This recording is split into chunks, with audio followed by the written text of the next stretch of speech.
वितरण और भंडारण है वो नियमों के अधीन होता है, और अगर उस जो एक इसका नॉर्मल यूज है कफ का, उसके अलावा अगर इसका मिसयूज किया जाता है तो वो एक कानूनी अपराध है।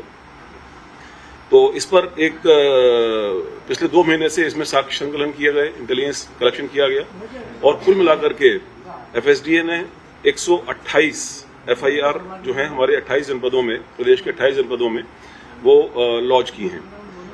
इनमें बनारस में 38, जौनपुर में 16, कानपुर नगर में 8, गाजीपुर में 6, लखीमपुर में 4, लखनऊ में 4, और इसके अलावा कई और जनपदों में 52 अलग अलग तफ्तीशी मुकदमे कायम हुए हैं। कुल मिलाकर के 128 मुकदमे एफएसडीए द्वारा दर्ज किए गए हैं।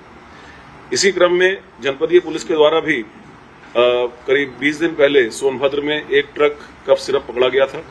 उसके बाद उसी सिलसिले को आगे बढ़ाते हुए, उसी एविडेंस को आगे बढ़ाते हुए रांची में एक ट्रक कफ सिरप की रिकवरी हुई, गाजियाबाद में 4 ट्रक सिरप की रिकवरी हुई, और एक नेटवर्क था पूरा, उस नेटवर्क की फाइनेंशियल ट्रांजैक्शंस, उस नेटवर्क के फाइनेंशियल लिंकेजेस, उनको एस्टेब्लिश करते हुए उन पर इन्वेस्टिगेशन की कार्रवाई चल रही है। वैसे तो किसी भी ड्रग्स की, किसी भी दवा की तरह से इसके भी कई सारे स्टॉकिस्ट हैं, सुपर स्टॉकिस्ट हैं, लेकिन उनमें से कुछ ऐसे हैं जो उसका अधिकृत उपयोग ना करके वो उसका अनाधिकृत उपयोग कर रहे हैं। माने कि उनके पास वो प्रॉपर डॉक्यूमेंटेशन इस तरह का नहीं दिखा पाए वो, जिसमें प्रिस्क्रिप्शन के साथ उन्होंने नीचे अपने स्टॉकिस्ट को भेजा हो, डिस्ट्रीब्यूटर्स को भेजा हो और रिटेलर्स को भेजा हो। कई तरीके की उसमें फ्रॉडुलेंट एक्टिविटीज, जालसाजी, फोर्जरी के एविडेंस सामने आए। तो ऐसे कुल 5 प्रमुख सुपर स्टॉकिस्ट जो हैं, जो इस प्रकार की गतिविधियों में लिप्त थे, उनको चिन्हित किया गया है। उसमें से 3 जो हैं वो अरेस्ट हो चुके हैं। एक ये भोला जायसवाल, शुभम जायसवाल, भोला बाप बेटे हैं। शुभम जायसवाल बनारस का है, उसका फादर जो है वो भोला जायसवाल है। भोला जायसवाल अरेस्ट हुआ है। दूसरा एक विभोर राणा, ये सहारनपुर का है, वो अरेस्ट हुआ है। और तीसरा सौरभ त्यागी, ये गाजियाबाद का है, ये अरेस्ट हुआ है। 2 और जो सुपर स्टॉकिस्ट हैं उनके खिलाफ भी साक्ष्य संकलन की और आगे की कार्रवाई चल रही है। इनसे करीब अभी तक जो ये रिकवरी हुई है, करीब 3.5 लाख बोतलों की रिकवरी हुई है, करीब 4.5 करोड़ रुपए के आसपास। और इसमें जो आगे की इनके डायवर्जन के, अवैध व्यापार के जो साक्ष्य मिले हैं, उन पर जो इनके आगे की कार्रवाई है वो चल रही है। अभी तक टोटल मिलाकर के करीब 32 लोग और अरेस्ट किए गए हैं, जो कि इसी इलीगल धंधे से जुड़े हुए हैं। बाकी इसमें जो एफएसडीए की कार्रवाई है उसके बारे में डिटेल में कमिश्नर एफएसडीए मिसेस रोशन जैकब वो बताएंगी, और उसके बाद आपके कोई प्रश्न होंगे तो उसको स्पष्ट करेंगे।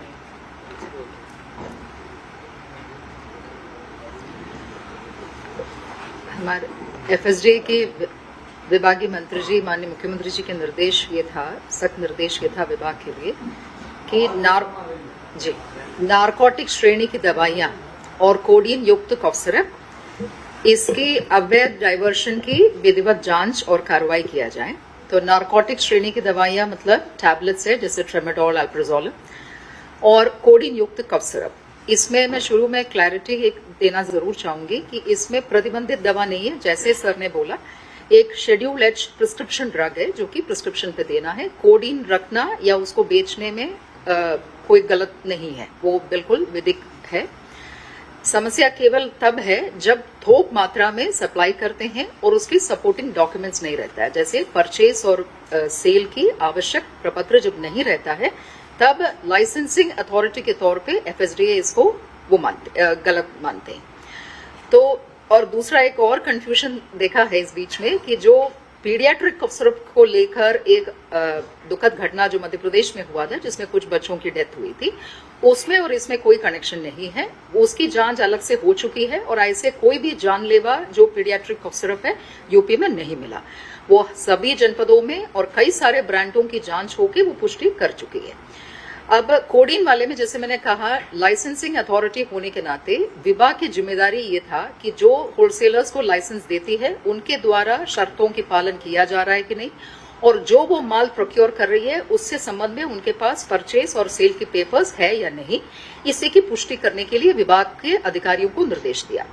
तो क्योंकि कोई भी विषय है तो उसको सोर्स से लेना है, तो जैसे सर ने अभी बताया, हम लोगों ने नारकोटिक ब्यूरो ग्वालियर में, और जो प्रमुख वहां पे देखा गया कि कोडीन का कोटा सबसे ज्यादा किन किन कंपनियों को जाते हैं, तो जो कंपनियां हैं उनकी मैन्युफैक्चरिंग फर्म्स को फिर देखा गया है, जो कि प्रमुख रूप से हिमाचल की पांवटा साहिब और बद्दी इलाके में है और रुड़की में है।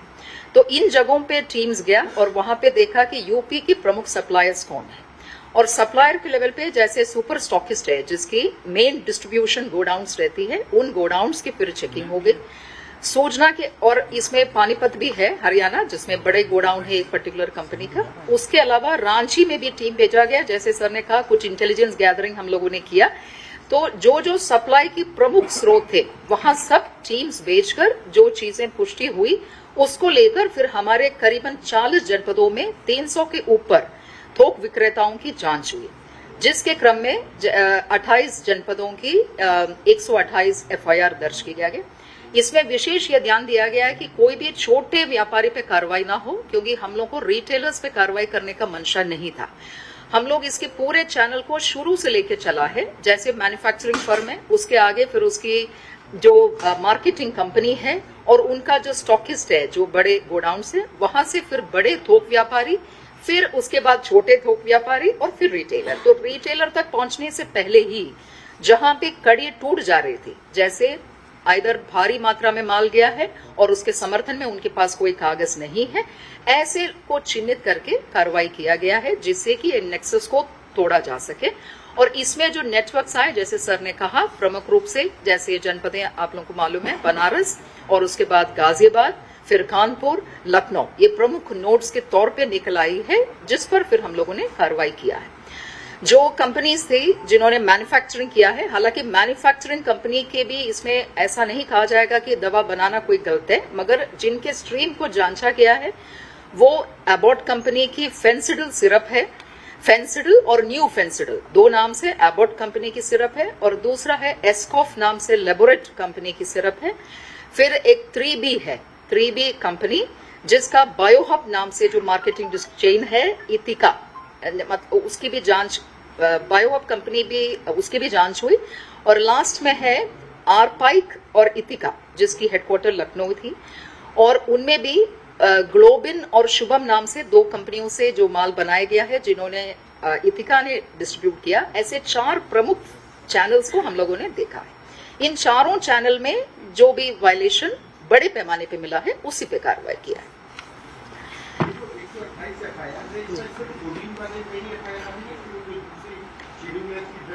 शेड्यूल एच ड्रग्स पे भी कुछ है जी, दोनों शामिल है, दोनों। ट्रेमाडोल, यस यस जी, वो भी जांच है जी जी।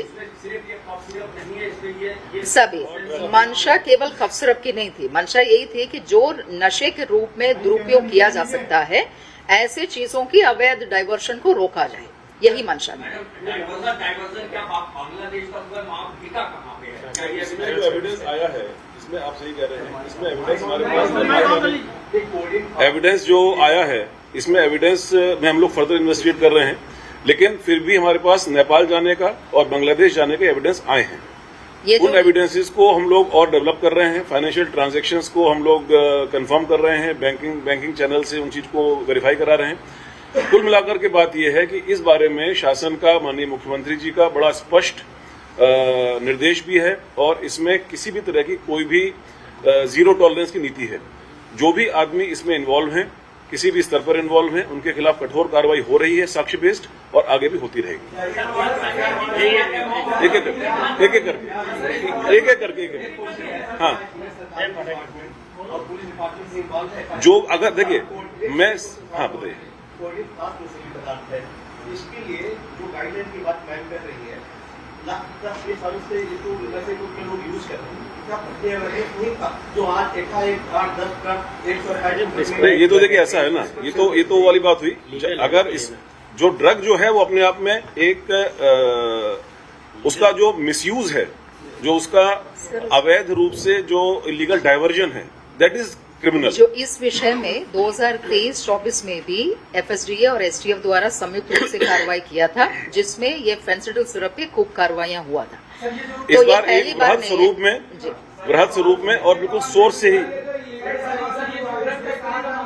एक सेकंड 100-200 रुपए की सिरप है सर, इलीगल डाइवर्जन हजार रुपए में बेची गई है बाहर, उसका कुछ पता है कितना पैसा कमाया गया होगा इस पूरे उसमें? देखिए ऐसा है ना, कितनी सीसी सिरप ये वही चीजों को हम लोग अभी, इसीलिए मैं आपसे कह रहा हूँ कि मीडिया में, खासतौर से सोशल मीडिया में बिना साक्ष्य के और बिना तथ्यों के कई बार कुछ चीजें आ जाती हैं। हम लोग जब कोर्ट में प्रस्तुत करते हैं या एफएसडीए कोर्ट में प्रस्तुत करता है, तो we have to have the financial investigation के एविडेंसेस कि किस बैंकिंग चैनल से या अदरवाइज वो मनी का ट्रांजैक्शन हुआ है। वो सब ट्रांजैक्शंस को वेरीफाई करते हुए ही ये नाम सामने आए हैं। जो डॉक्यूमेंट्स हैं, जिसमें मान लीजिए एक पार्टी ने जो ओरिजिनल कंपनी है, उन्होंने जो सुपर स्टॉकिस्ट को दिया, वो एक हमको उसके डॉक्यूमेंट्स मिले, उनसे जब कंफर्म किया गया तो उन्होंने कुछ डॉक्यूमेंट्स दिखाए जिनको वेरीफाई किया गया कि भाई जो आगे वाली चेन है, उस चेन में उन्होंने उसका प्रॉपर उपयोग किया या इलीगली डाइवर्ट किया। इलीगली डाइवर्ट का मतलब ऐसी भी दुकानें सामने आई हैं जिसमें जिस दुकान को दिया जाना बताया जा रहा है, वहां पर कोई दुकान एग्जिस्ट नहीं करती है, वहां पर कोई स्टोरेज नहीं है, वहां पर कोई डॉक्यूमेंटेशन नहीं है कि वहां पर कोई ठेले वाला है, उसके नाम पर ये दवा का आगे का कंसाइनमेंट भेजा गया। तो मीनिंग देयर बाई कि जो ये मेन लोग हैं, ये इसको इलीगली डाइवर्ट कहीं और कर रहे थे और उस चैनल से उसी जहां पर डाइवर्ट कर रहे थे वहां से पैसा आ रहा था, पेपर पर इनको दिखा रहे थे। तो ये एक पेन टेकिंग प्रक्रिया है। Evidence collection is a pain taking process. उन सभी एविडेंसेस को हम लोग कलेक्ट कर रहे हैं और जैसे जैसे नाम सामने आ रहे हैं उनके खिलाफ कार्रवाई होगी। एफएसडीए के लेवल पे जैसे सर एक चीज और बताना, हो गया नहीं सुनिए इस पूरे मामले में प्रदेश सरकार पूरी गंभीरता से और बहुत ही सख्ती से इस प्रकरण में शुरुआती दौर से ही डील कर रही है। आगे जैसे जैसे जानकारी प्राप्त होगी आपको बताया जाएगा। इसी क्रम में माननीय मुख्यमंत्री जी ने यह भी निर्देशित किया है कि इस पूरे, चूंकि कई जिलों 5-7 जिलों में फैला हुआ है, तो बेहतर कोऑर्डिनेशन के लिए स्टेट लेवल पे भी एक एसआईटी, एक आईजी लेवल के ऑफिसर के द्वारा अध्यक्षता में बनाई जाएगी, जो इस पूरे मामले को कोऑर्डिनेट करेगी। बहुत सारे तो इसमें जैसे ही कोई और नहीं पुलिस के एफएसडीए के वो एफएसडीए के लोग भी रहेंगे, पुलिस के अधिकारी भी रहेंगे। नहीं मैं बता देता हूँ, छुपाने वाली बात नहीं है। शुभम का जो हमारे पास एविडेंस आया है अभी तक, वो उसका दुबई में जाने का एविडेंस आया है।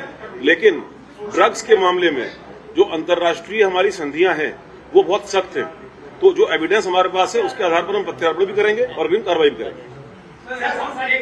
लाइसेंसिंग में कहीं कोई गड़बड़ हुई है, जो मेडिकल स्टोर्स को या स्टॉकिस्ट को लाइसेंस जारी किए गए, प्रक्रियात्मक केस है कोई इसमें दो चीजें हैं। एक तो जो लाइसेंस पाया गया है वो करीबन 280 को हम लोगों ने नोटिस दिया है कैंसिलेशन के लिए, जो एफआईआर के अलावा लाइसेंस कैंसिलेशन भी जरूरी है, मगर वो ड्रग एक्ट के तहत नोटिस देके और स्पीकिंग ऑर्डर से खारिज होना होता है। तो वो प्रक्रिया भी चल रही है, सभी को नोटिस दिया, कैंसिलेशन होगा। विभागीय अधिकारियां, कुछ लोगों ने अच्छा भी कार्रवाई किया है और कहीं पे जो लापरवाही या संलिप्तता पाया गया है वो भी घटा है और माननीय मुख्यमंत्री जी की तरफ से उस पर भी कार्रवाई। विभागीय मंत्री जी को सारा चीज प्रस्तुत किया जाएगा। जी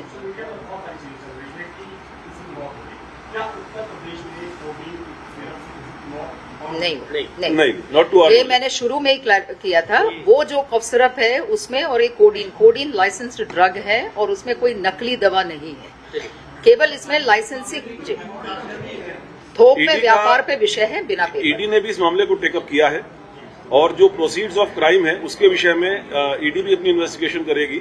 लेकिन कतिपय सोशल मीडिया पर जो तथ्यहीन बातें, आधारहीन बातें और इन्वेस्टिगेशन को इन्फ्लुएंस करने वाली बातें आ रही हैं। इस चीज को रिपीट कर दिया जाए हाँ, कि मतलब इसमें कोई इसके डेथ बाद यूपी में इसे इसके बारे में मैं कहना चाहूंगा कि इसके बारे में ऑलरेडी एसआईटी का गठन हो ही गया है। उस एसआईटी में वरिष्ठ अधिकारियों के नेतृत्व में तफ्तीश होगी। तो इस प्रकार की बातें जो हैं वो आधारहीन बातों को उनके खिलाफ भी सख्त कार्रवाई की जाएगी। सर जैसा सोशल अरे मीडिया हो गया कितना सवाल? आरोपियों में क्या हो गए एक आदमी कितना सवाल? अब ये इसके बाद ये कोई क्वेश्चन अरे नहीं है। जिज्ञासु थे। नश जैसे जैसे पता चले आपको बता दिया। शुभम जायसवाल का वीडियो वायरल है, अलग-अलग चीजों पे वो बात नहीं है।